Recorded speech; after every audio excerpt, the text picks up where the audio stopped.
And welcome and happy Monday here. Light slate in college basketball, but I believe we do have 14 games on tap. A lot of the extra games is what we're going to focus on here today.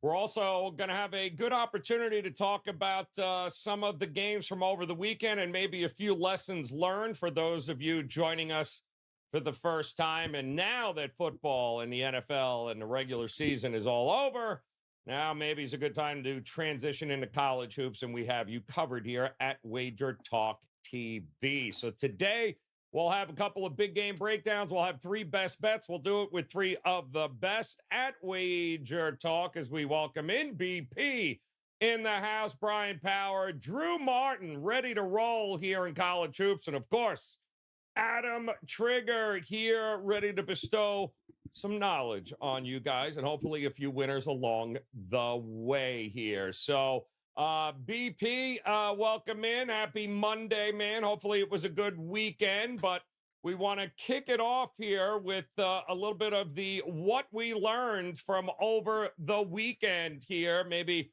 a little self-reflection here from something that happened over the weekend and maybe a game or two that you bet. So what did you pull away from college basketball this weekend?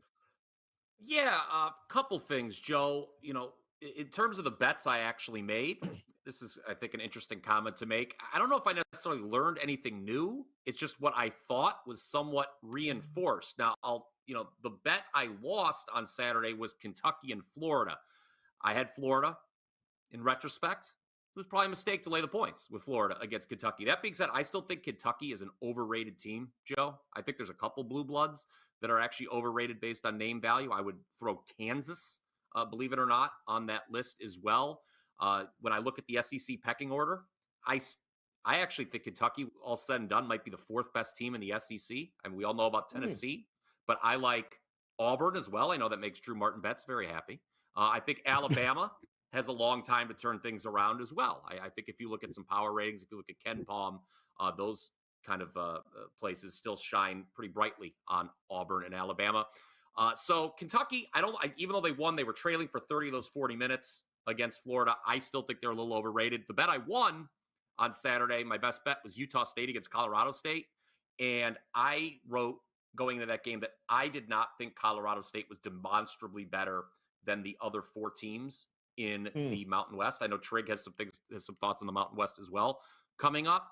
But I think, and sure enough, that was right. Utah State, they started slow, pulled away at the end. I just think when you talk about the top five in the Mountain West, Joe, and I'm referencing Colorado State, San Diego State, Utah State, New Mexico, and Nevada, I think when you handicap those teams playing each other, it's going to be situationally, who has the edge and who's maybe at home. Because Colorado State, Trig took in the game earlier in the week, looked very good against New Mexico. I just thought that was a tough spot after looking so good, having to go on the road to Logan. So Mountain West, I think a little more jumbled than the polls would lead you on to believe, and I think Kentucky's overrated, Joe. That's what I learned this weekend.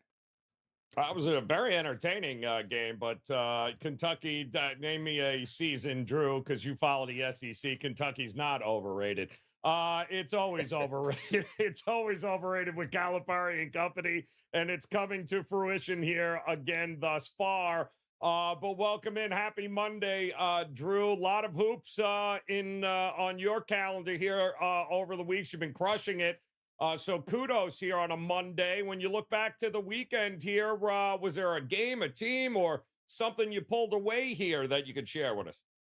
Sure, Joe, and happy Monday to you. Thanks for having me on, man. And yeah, one thing I learned, guys, in this business, being able to kind of bounce back from losses and don't make one loss, two losses, kind of that mentality coming in.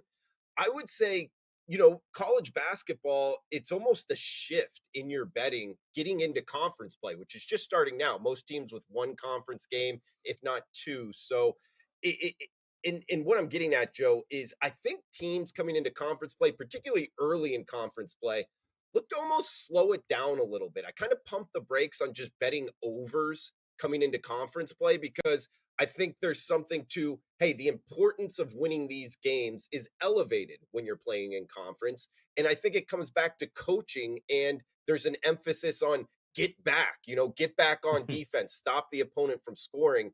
So that's one thing that I've noticed. I've noticed it in past years as well, and particularly this past weekend. I'll bring up a particular game heading to the A-Sun conference. I bet the Kennesaw State Owls versus Queens in this conference, the A-Sun, to the over. And it was really because both teams, Kennesaw State is the fastest team in the country in terms of adjusted pace. And they were up against Queens, which is also a top 20 adjusted pace. So I looked to actually bet this game over, just looking for both teams to just pretty much go up and down the court all game long. And I had to bet it up and over 173, Joe. So there's almost two concepts I'm bringing into. One, it was in the beginning of conference play, and I bet an over, which I would start to pump the brakes on a little bit. Not that you can't, guys. It's just I think your first look should be towards the under if you're betting college basketball totals. And another thing to add in here, Joe, if you're betting overs north of 170, I would really start to pump the brakes on that. Not that it can't go over. It's just, Joe, these two teams scored it was 80 to 77. So, do the math there. That's 157 points, which is a high total score. However, I lost on my total by double digits. So, hey, if you're betting north of 170, guys, you need a really clean ride. So you really got to like it a lot. You got to have some angles you're going after. And that's kind of one thing I would leave here, Joe. Getting north of 165, 170 in college basketball, we got to remember it's only 40 minutes. It's not the NBA clock. So just kind of pump the brakes a little bit there going forward in college basketball this time of year, betting those really high totals, Joe. It's a great point, Drew, because we talk about it in the NBA all the time too. So little has to go wrong. You could have a perfect game and you get that couple of minutes stretch there where, it's brick after brick. And next thing you know, there's no way you're going to get over over those totals with those kinds of numbers. So great point there. And of course, Adam Trigger, who just got back from the Mountain West, spent some time out there. Trig also just finished up. I know your video's dropping later when all of your previews for college hoops that you did earlier this year before the season started. You got a really cool where I was right, where I was wrong video there at the halfway point. So make sure you guys check that out. But what did you pull away this weekend and on your trip to the Mountain West? Yeah, so I'll just expound upon what Bryan already brought up. I'll probably, when we do this segment, I'm going to at least one game a week, so I'll probably focus on the team or teams that I just saw play. And in this case, last week I got to see 4 of the Mountain West teams play, 3 of the best teams out in that conference play. I pretty much agree with what Bryan said about the conference and the potential cannibalization of teams at the top of that league, right? Like I don't think anyone's getting out of that league unscathed this year, especially when you start to factor in the travel in that conference, which is always a thing. I want to make a point, like, the bottom teams in the Mountain West, like I'm looking at some numbers for tomorrow. Okay. Like, 15-point spreads in games. I think Nevada is playing Air Force. They're a 15-point favorite. You've got, there's another one tomorrow. That's a pretty, Utah State 15.5-point favorite over Wyoming. I'd be worried about the top teams laying these huge numbers when they go play those games, because the bottom half of the conference on paper is going to look really bad. Those teams are not as bad as I think that they're being made out to be, based on the fact that, like, yeah, are the win-loss records going to be a little bit lopsided? Of course, like your Nevadas, Utah State, San Diego State's, Boise's, Colorado State, New Mexico. I mean, that's the top 6 teams in an 11-team league. So that's, yeah, I think I counted that right. Yeah, an 11-team league. So just right there, I mean, that's 6 pretty elite teams that are all going to be playing against each other. But you know what? Like, I went and saw Air Force play. I've seen them play twice this year now. I mean, they got absolutely crushed by Utah State and Danny Sprinkle. But Danny Sprinkle, I mean, he should be like a coach of the year candidate at this point. He had a phenomenal game plan for that game. I don't think that team is nearly as bad as they were made out to be by Utah State. And I think you're going to get some of these weird spots where it's like, we talked about it on the Hustle, and Bryan ended up cashing a ticket with Utah State over the weekend, where it's like Colorado State has a huge home game against New Mexico. That's the game I was at. Phenomenal effort. They really took over in the second half of that game. I still would, I guess, disagree with BP in the respect. I still think Colorado State's the best team in this league and will be when it's all said and done.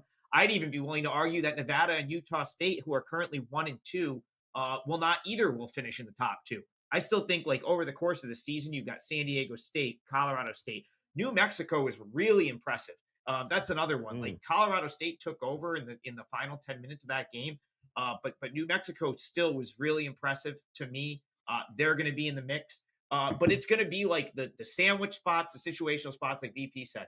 Colorado State had a big time home game with New Mexico that they won, and they won going away.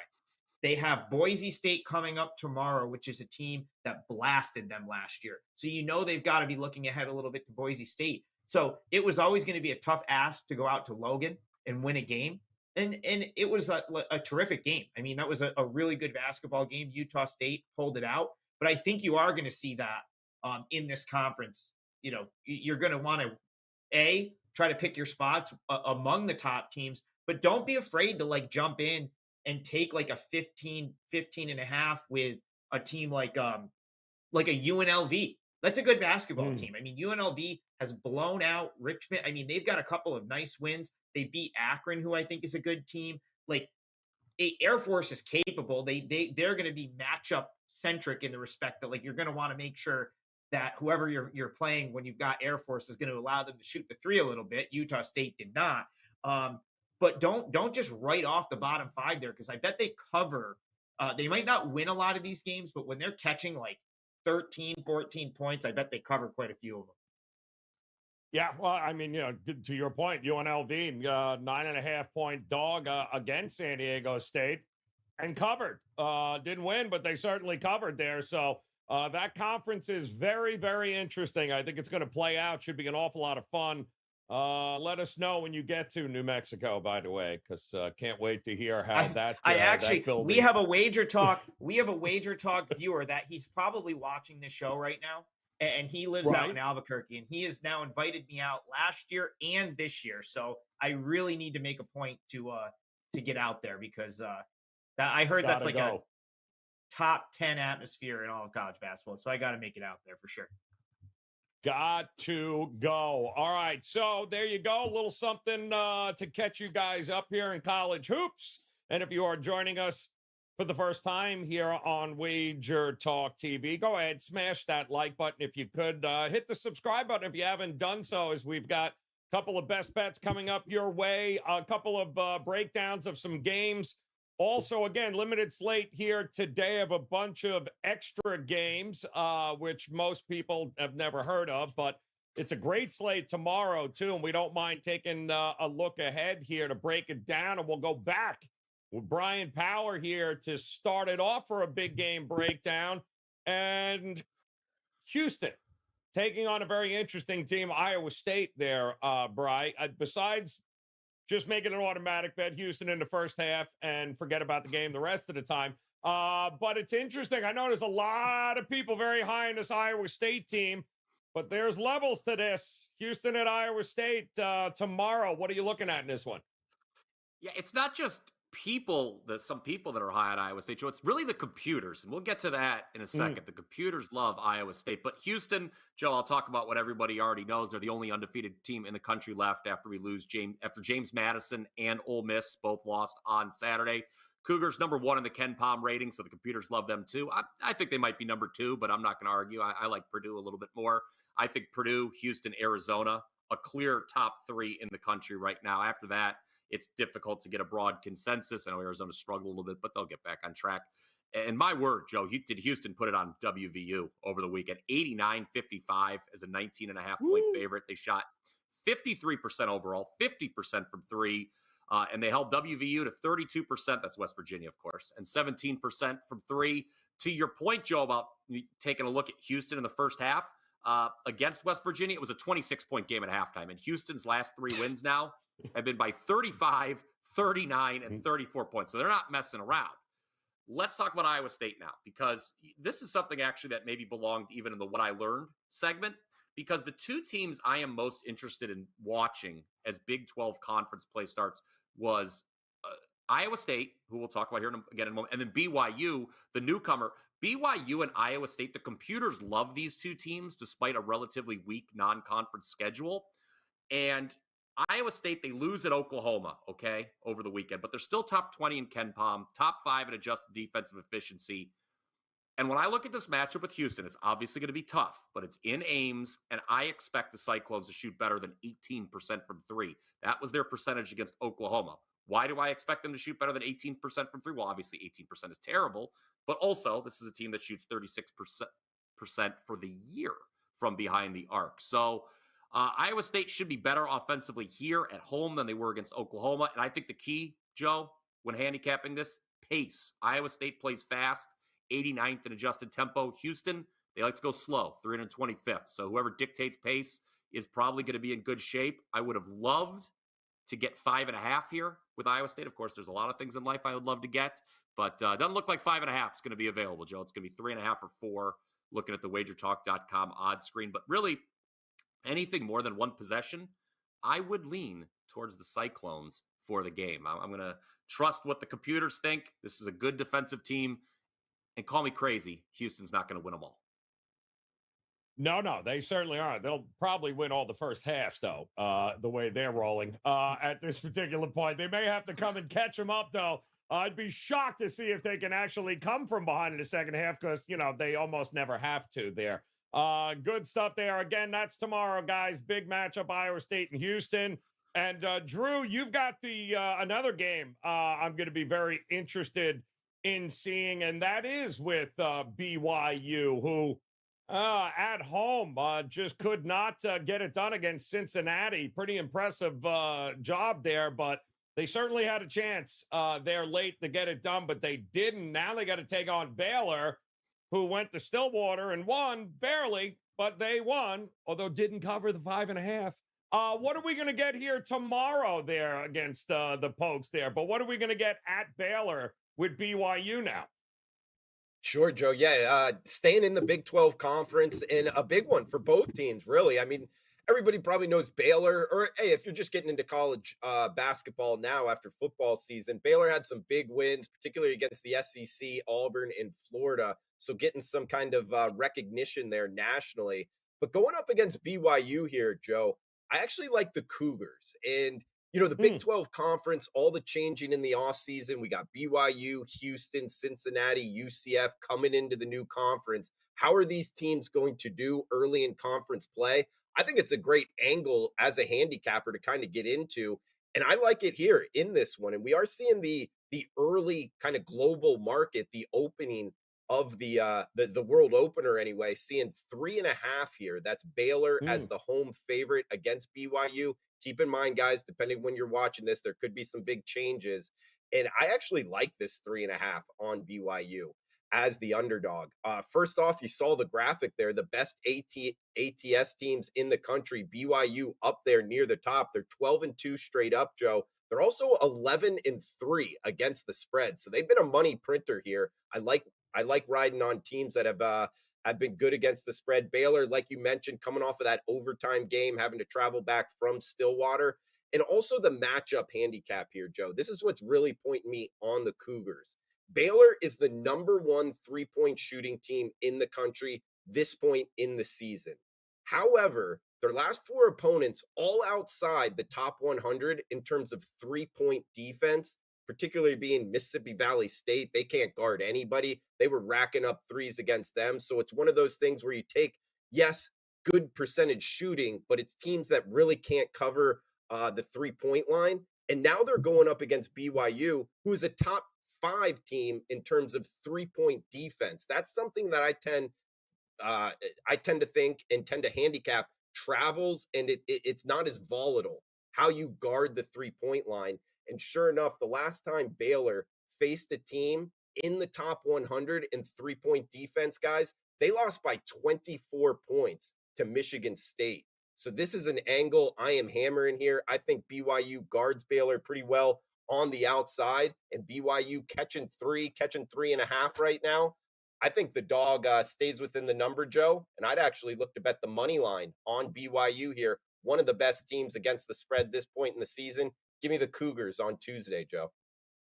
All right, getting ready for BYU, bouncing back here, getting it done against Baylor tomorrow. Guys, should be a fantastic game here.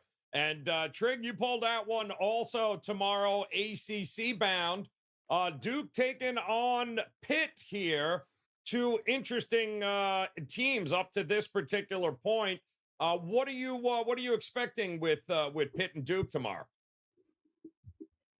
Well, Joe, first I'm expecting it to be a great time because me and BP will be at the game together. So I can guarantee you, regardless of what happens, it's going to be fun for the two of us. But as far as the game is concerned, listen, like Duke on the road the last couple seasons has been a great fate. Like, I mean, you go back to the beginning of last year, they scored a couple of wins toward the end of last year on the road, but man, under Shire, they've really struggled away from home. And right through like January, I don't think they had like a road cover last year for quite some time. It's been the same thing so far this year. 3 true road games, 0-3 against the spread, 2 outright losses to Arkansas and Georgia Tech. And they did not look good on the road over the weekend against Notre Dame. They won that game, but not in impressive fashion, shooting just 35.6%. I really actually felt like, if you didn't know that Duke was Duke and Notre Dame was Notre Dame in that game, I would have felt like I was watching two relative equals. And the odds maker said that there was a 15-point difference between the two. It was a pretty even game, like the entire game. And it goes back to, shot selection hasn't been great on the road. They're not crushing people on the glass, which I'll get into in a minute. I mean, remember, that's a Notre Dame team that has losses to Western Carolina and the Citadel. Not a good basketball team this year. They're an improving basketball team, but that's a team that Duke should handle, and they didn't. Some would say Syracuse is a team that Duke should handle, and they didn't really handle them either. I mean, that's a very deceiving final score. Duke wins that game by 20, but it was a 2-point game at halftime. And, Syracuse and Pitt have some similarities. But again, I think it goes back to the point where, Duke coming into the Notre Dame game had covered 5 straight games.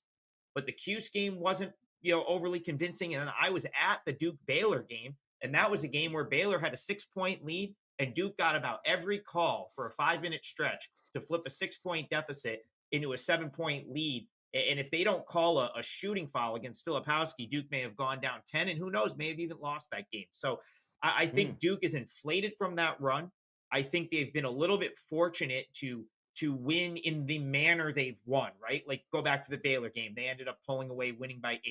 There's a game against Queens University. They won by like 1,000. Okay. Like a couple big double-digit covers, beating Syracuse by 20. And now they're going to have to go on the road where they've struggled against a Pitt team that does have an in to playing well against Duke in this game, and that's rebounding. Duke's outside the top 200 in total rebounds on the season, and Pitt will absolutely destroy you on the glass. That's if there's going to be one edge in this game to be had, it's going to be Pitt's ability to rebound and put pressure on Duke that way. Now, Pitt's offense has not been good. And that's, I guess would be the concern. Can Pitt put the ball in the basket? And you know what, though? They're at home. Like, if there's ever going to be a game where they're going to get it going a little bit offensively, it's probably a big home game like this one. So I'll need a little bit of good fortune, I suppose, there, like with Pitt, like actually hitting their shots. But I'll tell you right now, Hinson, Carrington, Leggett, Zach Austin, the kid that transferred from High Point, the Diaz-Graham brothers, they can all rebound. And Duke is not a good rebounding team. I think Pitt's going to hang around in this game.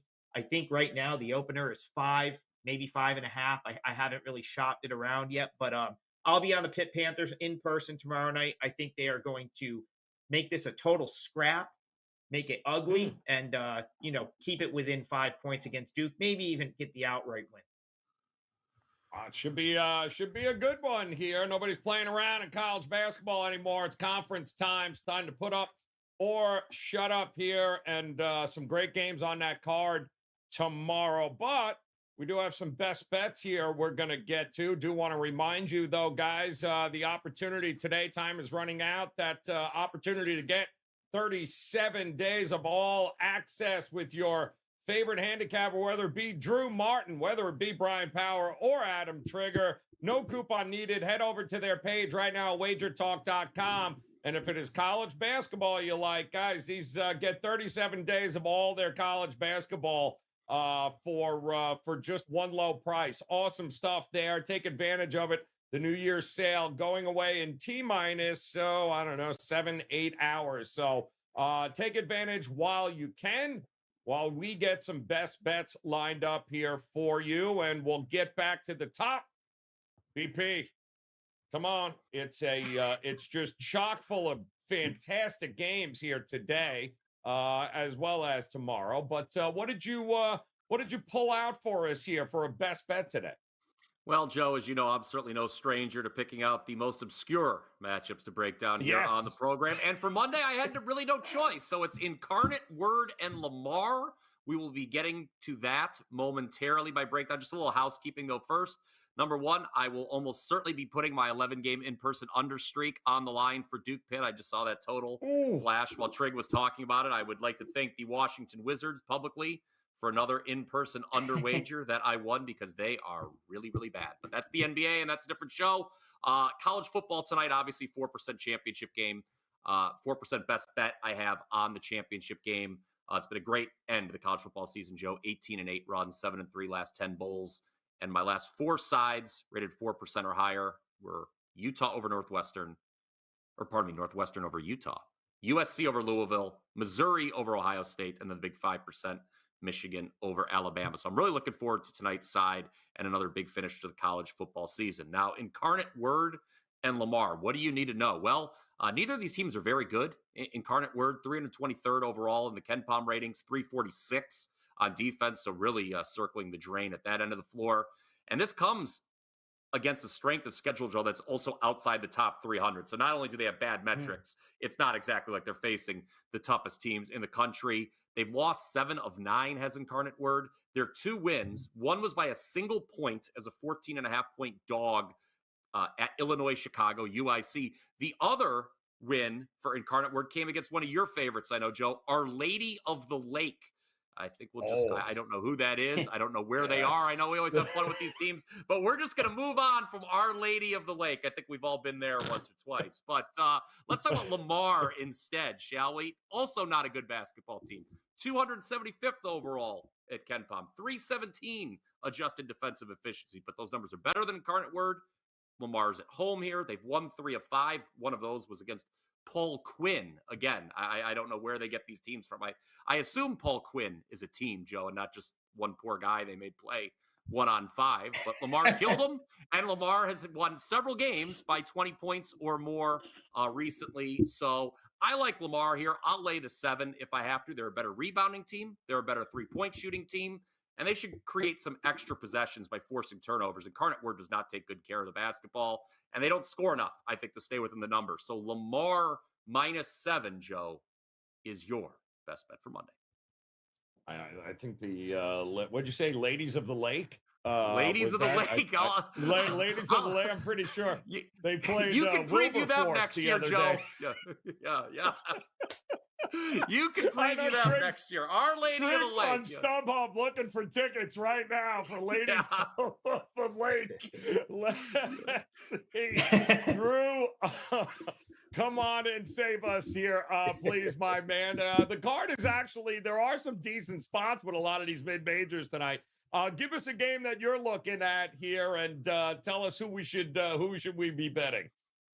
Yeah, Joe, it's a little bit off the radar. I don't have any Lady of the Lake plays here, but Brian did bring up Lamar. And actually, Lamar, their last game, they played against Northwestern State, and they scored 90 points in that game. So a little bit of correlation here because I'm using an over 141.5. It has ticked up, guys, this morning, early market trading to about 143, some of that being my money.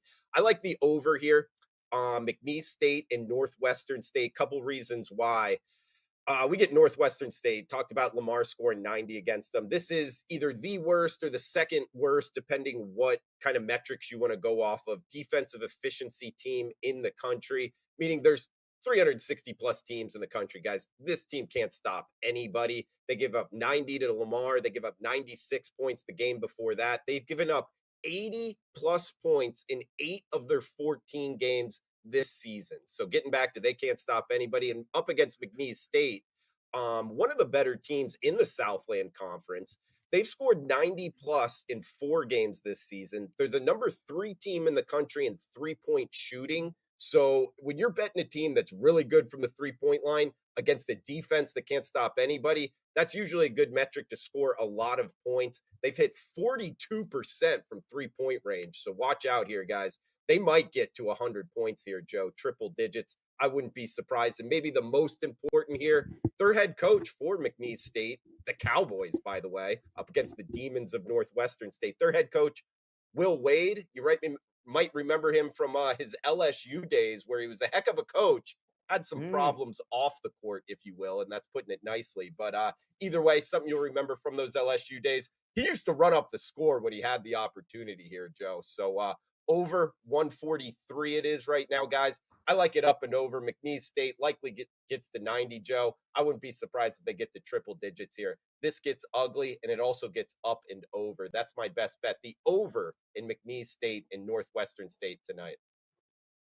Love it. Up and over. One thing you can expect is pace for sure in that game. No doubt there, Drew. All right, so we got 2 best bets. One more still to go here. Adam, trigger up and ready to go here. We going to Ivy League? What are we doing here with this one? Yeah, so that was my mistake, guys. So I was going to come on. As you can see, I got the BYU hoodie on. I was going to talk about BYU, but I missed that Drew put that in our chat. And I don't want you guys to sit through the same breakdown twice. I agree with Drew. I think BYU is probably the right side tomorrow. So we'll throw in an extra game here. And that's Yale at Brown, 2 teams that I've seen play in person, 2 teams that I watch closely. The Ivy is a conference I watch probably as close as any in the country. And I guess the overall point I'll make here is I still think Yale, despite being 9-6 on the season, is far and away the best team in this conference. Maybe not far and away, because you got to give Princeton the credit that they deserve. And Princeton looked really good over the weekend against Harvard. But it's Yale and Princeton. We'll say that. It's Yale and Princeton, and everyone else is going to be, bringing up the rear. Even Cornell, who I thought was awesome coming into the year, but I put a couple of those 2 teams. Yale has played Gonzaga, Loyola Marymount, which was a win, Colgate, which was a win. They went up to Canada. That Colgate game was in Canada. They also played Weber State, Gardner-Webb, Rhode Island. Stony Brook's a good team in their own conference. Vermont, a game that BP and I watched at a steakhouse, and I almost threw a glass of water across the restaurant when Yale somehow blew that game in the final second. Fairfield, who's like the hottest team in the Northeast right now. Kansas, a game that Yale hung around in and ended up losing by 15, but was very competitive. A really good win at Santa Clara. The point is, this Yale team is actually probably undervalued heading into conference play because they have played a very tough non-conference schedule. And they are, again, defensively, they're fantastic. 5 dudes on the court that D up at all times. They're all upperclassmen. They profile, in my opinion, as a team that not only can get to the NCAA tournament, but win a game. Like, they've got that like makeup, where there's really like not a weakness that I can see, when you're talking about in the respect in the Ivy League. Like, of course, they go play a Kansas or Gonzaga, they may get overwhelmed by size and athleticism, but you're not going to see that, in the Ivy. They're going to play a team in Brown that I think has some big deficiencies. So I went to see Brown play, and the first thing that really stuck out to me is, man, this team, their bigs do some things well, but they don't put the ball in the basket. Absolutely no touch around the rim. They're not good finishers, and they are both horrific free throw shooters. This team right now is 341st in the country in free throw shooting, and it's because their bigs will get themselves fouled, get to the line, and miss both. Like, they're both shooting under 50%. It's Owusu Anane and Anya, both like 40% free throw shooters. So it kills Brown because they'll be at the line and they can't convert, and they don't finish near the rim either. So it becomes all Keno Lilly, who's a stud. Like, if you're not familiar with Ivy League basketball, Keno Lilly is one of the best players in this conference, an absolute stud. He can go get you 20 by himself. But the problem is Yale's got the perimeter guard defenders to handle Lilly. And you know, if Brown has to go in and get buckets on the interior against Yale, I think they're going to have a hard time doing it. So this game's at Brown. I went to the Brown Bryant game in this building earlier this year. It was a sellout, and it was had to be one of the worst sellout atmospheres I've ever been to, in the respect that like no one left their seat pretty much the whole game. I'm like, how is this place not more fired up than it is? Bryant is like down the street. The Bryant fans in one corner of the gym made more noise than the Brown fans that were filling the gym. I could see Yale rolling in here and just mauling Brown. I really think that there's that big of a difference between these two teams. I think you're going to see Yale hit another gear in conference play. Jones has been their head coach for literally 2 decades at this point. I think he knows that November and December were more like, let's go get experience. Let's go play these tough teams. We're going to lose some of these games. This is the conference opener. I think it's on. I think you get a focused Yale team that probably covers this number pretty easily. So Yale -7 will be my best bet here.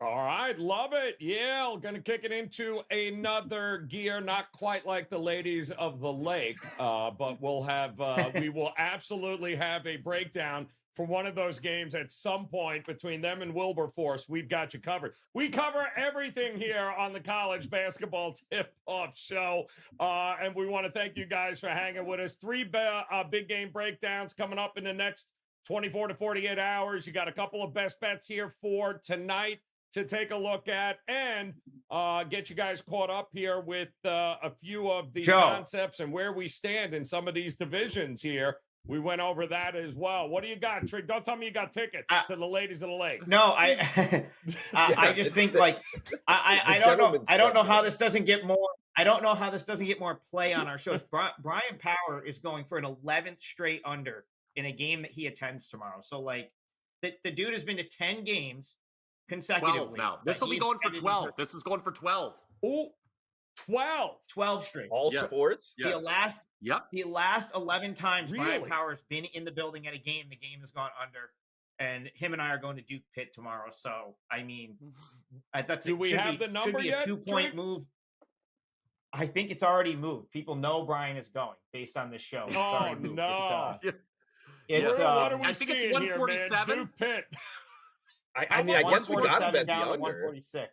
Yeah. Well, I mean, now we're screwed because you brought it up and now you focused on it. Now, if we don't play it, we'll never hear the end of it from them. So this is brutal now. Now you just sucked us right up, Drew, into having to bet this thing now. 147, is that the number we're agreeing on?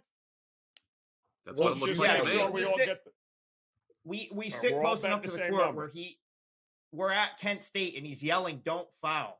Yelling, "Don't foul" at Kent State. So he's affecting the bet. Always a professional, Joe. There is we are all tuning into Duke Pitt now tomorrow there, as we are all invested into BP's understreak here of attending games. So should be an awful lot of fun. Guys, smash that like button and of course hit the subscribe button if you are new to us here at WagerTalk TV. We'll be back again tomorrow, breaking down a loaded slate here, taking a look at some of those games tomorrow with some pretty big colleges going head-to-head in conference play. Until then, go ahead and click on the video on your screen right now, as we've got more head-to-head previews and best bets for you, just a click away of all the big games coming up this week. And until tomorrow, best of luck with all your plays. We'll talk to you.